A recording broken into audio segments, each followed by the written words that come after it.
And welcome back to Red and Blue. I'm Caitlin Huey-Burns here on Capitol Hill. And I'm Ed O'Keefe. President Biden is expected to tout accomplishments related to the economy and foreign affairs, despite facing criticism from some GOP lawmakers ahead of the State of the Union. No amount of spin this evening will change the reality so many Americans are facing. They are worse off now than they were 2 years ago. That is a fact. Luckily, Americans elected a Republican House majority to stop this madness. House Republicans are laser focused on delivering results. No amount of spin this evening will change the reality so many Americans are facing. They are worse off now than they were 2 years ago. That is a fact. Luckily, Americans elected a Republican House majority to stop this madness. House Republicans are laser focused on delivering results. So for more on how President Biden is preparing, Administration White House Deputy Communications Director Kate Berner joins us now with more. Kate, good to see you. Thanks for being here. I want to start with some of these poll numbers that CBS has out today that don't really paint a good picture for the president. You have 62% of the country saying the country is divided, 62% of Americans, I should say, and a majority of them saying that the Biden administration policies are making things like the economy and inflation worse. I know that a lot of Americans want to hear about the economy tonight. How does the president address that challenge? Well, thank you so much for having me, Caitlin. Thanks. Good to see you, Ed, on the other side of Pennsylvania Avenue. So the president's going to speak directly, plainly to the American people tonight. He's going to talk about the progress we've made. I just saw your intro with Congressman Emmer, and I really couldn't disagree more with what he laid out. 2 years ago, millions of Americans were getting COVID and in the hospital every day. Schools were closed. Millions were out of work. Main streets were shuttered. And we've seen extraordinary progress in the last 2 years because of the strength and the resilience of the American people, because of the plans that President Biden has put into office. We learned last Friday more than 12 million people are back to work. Those are 12 million families with a paycheck, with the dignity that that provides, able to support for their kids, put them back in school, maybe get a new pair of cleats for sports. So this is huge progress on the economy that we're seeing for families across the country. Because of laws the president signed, seniors are now, their insulin is capped at $35 a month. Their out-of-pocket prescription drug prices are capped at $2,000 a year. Gas prices are down $1.50. The president is going to say we have more work to do. We have to finish the job, but we're making progress growing the economy from the bottom up, middle out, creating good paying jobs and lowering prices to give families more breathing room. Look, Kate, I don't think anybody disputes the numbers. 517,000 more jobs created in January. You blew away the economist expectations of how many jobs would be created. 3.4% unemployment puts it the lowest since the late 1960s. Which is what I think boggles the minds of those of us who then see these results that suggest Americans think he isn't doing anything to fix the economy. Is it that they're not paying attention?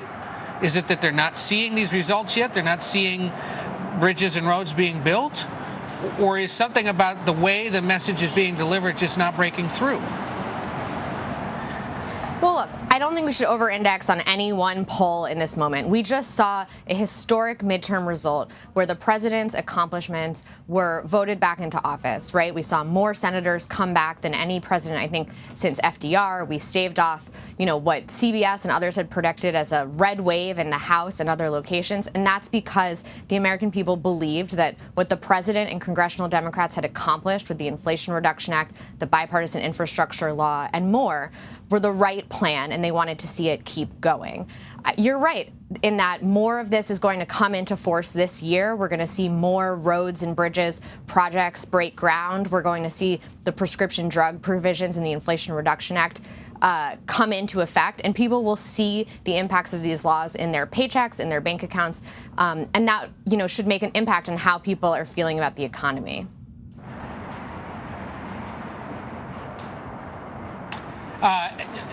Yes, sorry, Kate, we had a little blip there.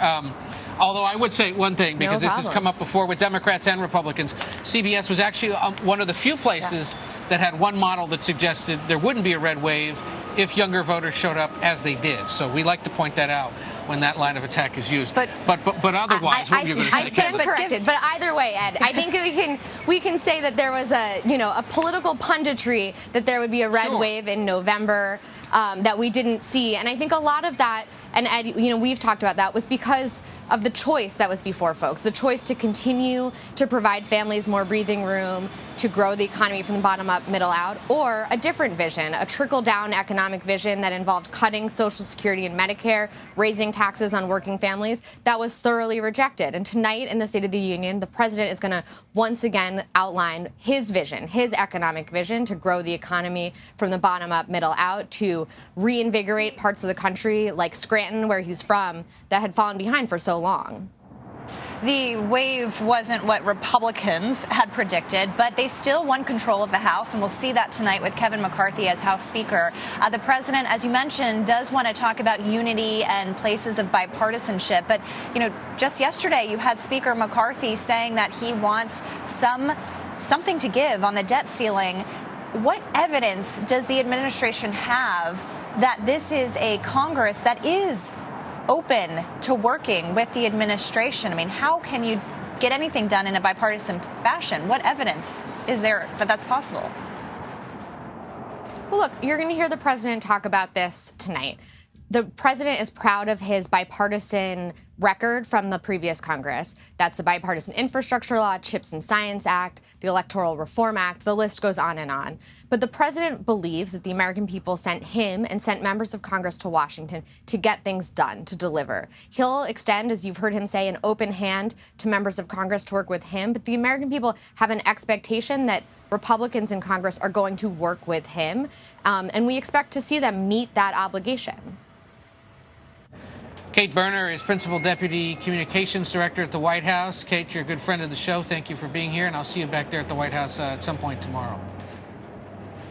Look forward to seeing you soon. Good to see you, Caitlin.